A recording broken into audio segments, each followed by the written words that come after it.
Kaya ako po natanong, kasi it seems like ngayong pumutok ang issue ng flood control project, ngayon lang ata tayo na naghahalongkat baka meron pang iba dyan ng mga ghost flood control and anomalous flood control projects. And we are only talking about flood control projects.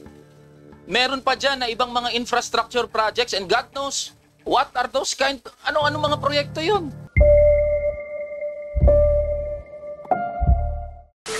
Sa National Government Audit Sector po, magandang umaga po sa lahat.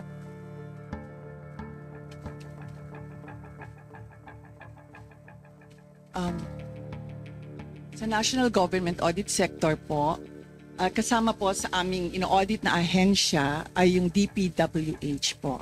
It falls, eto na lang po yung specific example natin.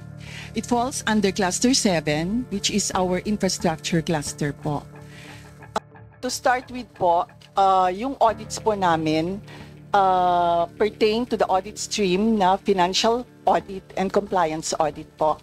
Those are the regular audits for our sector po. Now, we are guided by manuals of the financial audit and compliance audits. Now, sa level ko po, as Assistant Commissioner, I have jurisdiction over the 8 clusters. 8 clusters that are manned by a cluster director and assistant cluster director each for each cluster. If I may explain or articulate further what those clusters are. So cluster 1, we have the Office of the President and all the executive offices under it. It also includes the OVP po. And then cluster 2 pertains to the oversight agencies and the public debt management agencies po. Cluster 3 covers po yung acting Congress, the judiciary, and the constitutional commissions po. Cluster 4 is defense and security. So that's the military po, and kasama din po dyan yung DOJ. Cluster 5 pertains to labor and education. So we have DepEd there, OWA, TESDA, and the other agencies po. Sir, okay. Didiretso ko na po sa process. Okay. So yun po yung mga clusters. So cluster 7 is has jurisdiction over DPWH. Sa sector level po, sa amin po for financial and compliance audit, sa level ko po, I issue the general audit instructions. So those are instructions that cut across the 8 clusters po. That is for the audit period, that's for the year po. And then following that po, mag-i-issue din po yung mga cluster directors ng kanilang general audit instructions for their respective clusters, which also cuts across the agencies under their clusters. Nagbigay po akong samples kanina sa mga clusters. And then, when it comes to the agencies na po, meron na pong supervising auditor na in charge po sa bawat ahensya. So, for example, sa Department of Public Works and Highways, meron po tayong specific audit instructions. So, those specific audit instructions already contain yung instructions po, not only for the central office and the NCR, it goes down na po hanggang sa regional supervising auditors. Kaya po ganon, we have the purpose of having the same application or interpretation po doon sa pag-audit for that particular agency po. So pare-pareho po kami ng ina-apply sa agency po na yon. So, okay. Balikan ko lang po yung sa specific audit instructions. So quarterly po, nagkakaroon din po kami ng feedback regarding yung implementation po ng aming specific audit instructions. Now, ito po yung pinaka-highlight ng aming audit. Ang audit po namin is based on a post-audit basis po. Okay. Sa pagpo-post-audit po, for DPWH, we start with the contract review po at saka cost evaluation by the Technical Services Office or the Regional Technical Audit Division if it is referred by the audit team po. Ito po, natitrigger po upon the submission of the contract. And then later po, upon submission of disbursement vouchers, which means tapos na po yung proseso sa management because management has fiscal responsibility po. Sa amin po... Putulin ko po kayo, ma'am. So, doon po sa mga finished projects, so gaano kabilis or how immediate does the commission, does the audit,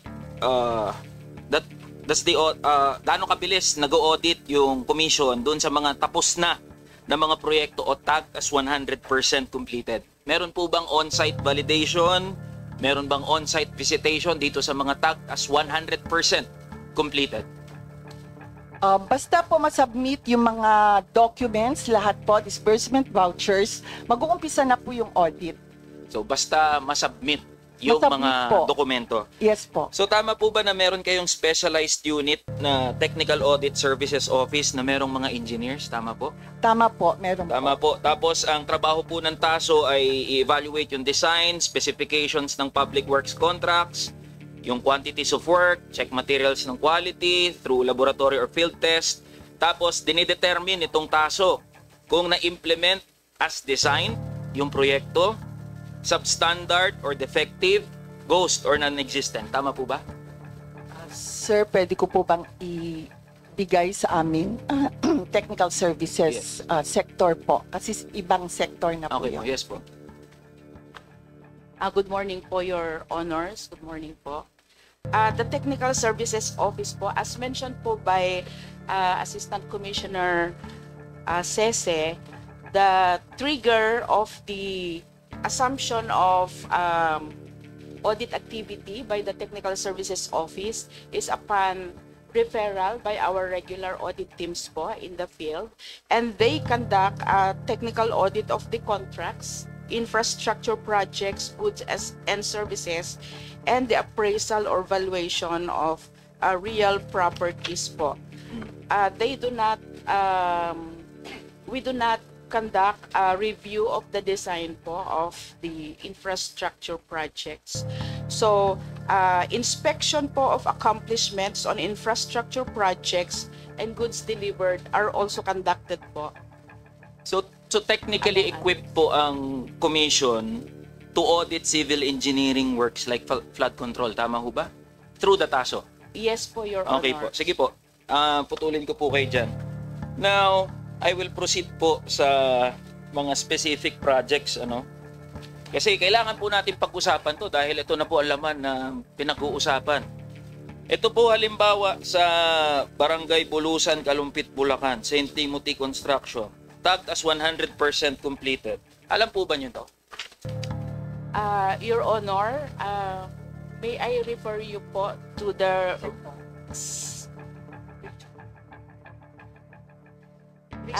Simple lang po. to the supervising auditor po. Sino po yung supervisor auditor? Si Director Tracy and Sunico po. Please introduce yourself. Good morning po, sir. I'm Tracy Andisonico, the Supervising Auditor of the Office of the Secretary po. Supervising all, actually, sir, we're just providing the audit instructions to all the audit teams handling the DPWH po. Apo. Simple lang po natin. Ito pong project na to, yung sa St. Timothy Construction, completed, tagged as completed, February 2023. Alam niyo po ba to?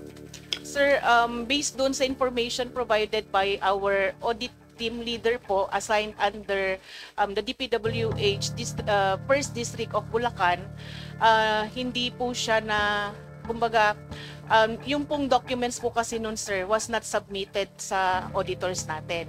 So they issued AOM, and dahil sa tagal na po, since 2003 pa po yan, so subsequent 2023. Yes, sir. Sorry, sir. 2023. So they subsequently issued notice of disallowance po for the non-submission of the disbursement vouchers po. So walang sinubmit na mga papeles po para makapag-conduct kayo ng audit. Ng audit. Tama ho Yes ba? po, sir. Opo. So hindi niyo po alam to. Sir, Yes po. Ang ginawa po namin ay ito po ay sinama na namin sa fraud audit. Noong pong August 12, nag-issue po ang komisyon ng fraud audit instructions. August 12 po. August 12, yes. So, nung pumutok na tong issue. August 12. Ano po kasi tinignan po namin yung po pag tinignan po yung kabuuan ng flood control project sa amount. 20% po, almost 20% ay nasa Region 3 and 50%, almost 50% of that ay nasa Bulacan. So we issued a fraud audit instruction po para sa province of Bulacan. So ito po ay napuntahan na. So napuntahan po Yes. after nung pumutok na Yes. yung issue. Opo, yeah. Ito po halimbawa sa sa Laguna naman to, non-existent river wall. Tunasan Waterway, San Pedro Laguna, Alpha and Omega, March 5, 2023. Tag, tas 100% completed. Alam po ba ng komisyon ito? check ko po yung record, sir. I-check ko lang po, sir. Nasa balita na po, ayan, no?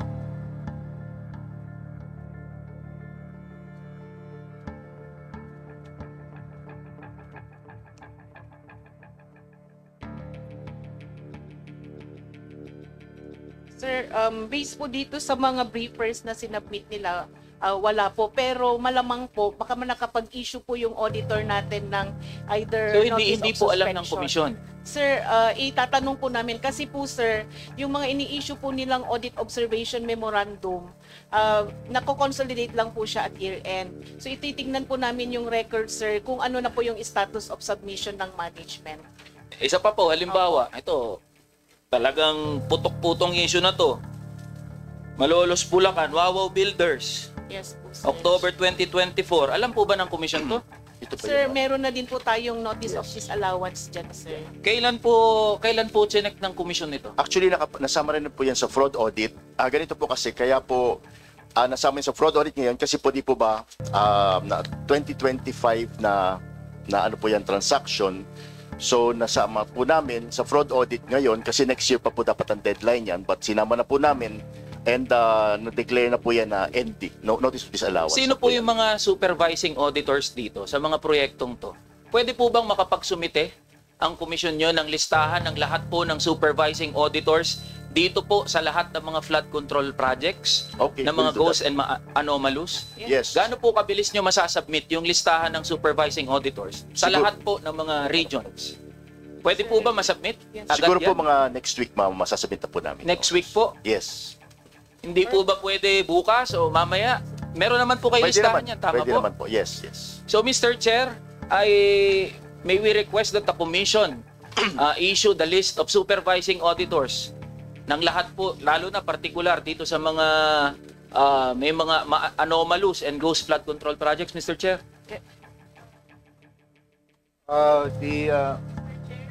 The COA is tasked to submit the required documents, the name of the supervising auditors of the scandalous anomalous projects mentioned.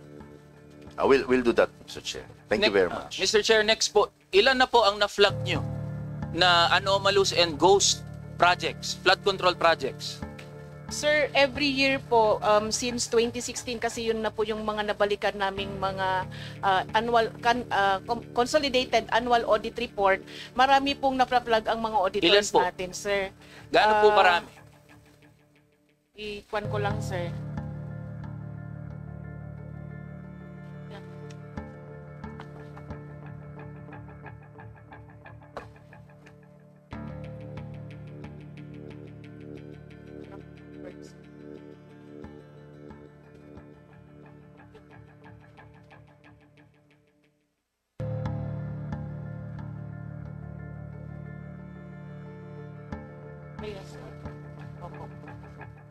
Mr. Chair, kaya ako po tinatanong habang naghahalongkat po ang ating mga kasama. Kaya ako po natanong kasi it seems like ngayong pumutok ang issue ng flood control project, ngayon lang ata tayo na naghahalongkat baka meron pang iba diyan ng mga ghost flood control and anomalous flood control projects. And we are only talking about flood control projects. Meron pa diyan na ibang mga infrastructure projects and God knows what are those ano mga proyekto 'yun? Opo, for the, can we respond po? Yes po. We just want to make it of record that for the past 10 years po, the Commission on Audit against the DPWH has issued notices of suspension. Ang numero po is 8,294. Ang total amount po is 303,679,982,149. Nag-issue rin po ang Commission on Audit against the DPWH ng notice of disallowance 1,985 for the total amount of 5,795,564,478 at notice of charge po na 54 for 8,804,510. Yan po ang kabuuan for the past 10 years. Your Honors. Mr. Chair, Pero halo-halo na po yan. may we request again the Commission on Audit to submit pertinent documents patungkol dyan sa mga na-flag na nila so that this committee can review itong binabanggit po ng Commission on Audit. We'll do that, Your Honors. Salamat. Gaano po namin kabilis matatanggap? Ano po ito? All regions po ito. Siguro mga next week po namin may submit, Your Honors. Thank you, Mr. Chair. Next po, nandito ba si Commissioner Lipana? Wala po. He is on medical leave, Your Honors. He is on medical leave. I will ask the Commission still. Definitely, meron naman ho kayong impormasyon eh. Totoo ba na yung asawa ni Commissioner Lipana ay ang President and General Manager ng Olympus Mining and Builders Group na nakapag-secure ng 200 million peso worth ng DPWH flood control project? Thank you for the question, Your Honor. Actually po, based on media reports, yun po ang aming yung nagado. Based on Media reports. media reports? Yes. Kayo po, as commission, Lumalabas po na yun nga po. Ganun po. So totoo na asawa, President and General Manager. So na-award yung mga yan while Commissioner ng Commission on Audit, itong si Commissioner Lipana. The very same commission tasked to audit DPWH projects. Tama ho ba? Yes, I think so, Your Honor. So, tama po ba na may paglabag yan sa batas natin, RA 6713, Code of Conduct and Ethical Standards, na pinoprohibit ang mga opisyal natin na magkaroon ng financial or material interest in transactions that fall under the office's jurisdiction? Your Honor's personal na position ko po, there's a potential conflict of interest po. So yan po ang punto ko, Mr. Chair. Ngayon, napuput into question yung integridad ng buong komisyon. Kasi yung isang commissioner nyo, may asawa na kontraktor na nakapag-secure at nakapag-bag ng mga proyekto. So what's the comment of the Commission on Audit? Papaano kaya to? Sir, based on records po, nakapag-issue naman na po ng notice of disallowance yung auditor natin. Relevant dun sa mga transactions po nung asawa po. Next question. Since you have admitted on record na meron ngang potential conflict Yes. of interest, meron na bang ginawa na internal investigation ang Commission on Audit patungkol dito kay Commissioner Lipana? May I remind the... Yes po. Yes, Mr. Chair. I'm wrapping to up. wrap up the questions. Okay, simula po nung nalaman po namin yung matter na yon from media reports, ay nag-issue po ang Commission on Audit ng sector and cluster issued General Audit Instructions on October 9, 2024 and October 15, 2024. Ang guidelines po namin is yung mga audit team leaders, as necessary, ay dapat po i-consider ang priority areas. Lalong-lalo na po yung mga lumalabas in general naman po, hindi namin in-specific, specific controversial media items or issues, subject of legislative inquiry or succeeding COA issuances. So yun po, kung lumabas yun, dapat po ay mahagip yung mga projects na yun. Tapos ito po ay the supervising auditor issued specific audit instructions echoing the above instructions on November 29, 2024. So kung nakita po yun ng ating mga auditors, ay meron po instructions na kumbaga bigyan po ito ng pansin. Mr. Chair, I'm just wrapping up po. So yan po yung pinupunto natin. Yung integridad ng Commission on Audit ay napuput into question, especially at this point in time na naglalabasan yung mga anomalous and ghost flood control projects. Kasi yung isa sa mga commissioner ng Commission on Audit na inatasan na magtiyak na yung mga pondo ng mamamayan natin ay natitiyak na napupunta doon sa intended project, may conflict of interest. So kaya inaasahan po namin sa Commission on Audit na maglulunsad ng investigasyon partikular dito halimbawa kay Commissioner Lipana. And with that, Mr. Chair, ay nagmamanifest po ako ng questioning for the second round. Thank you, Mr. Chair. Thank you.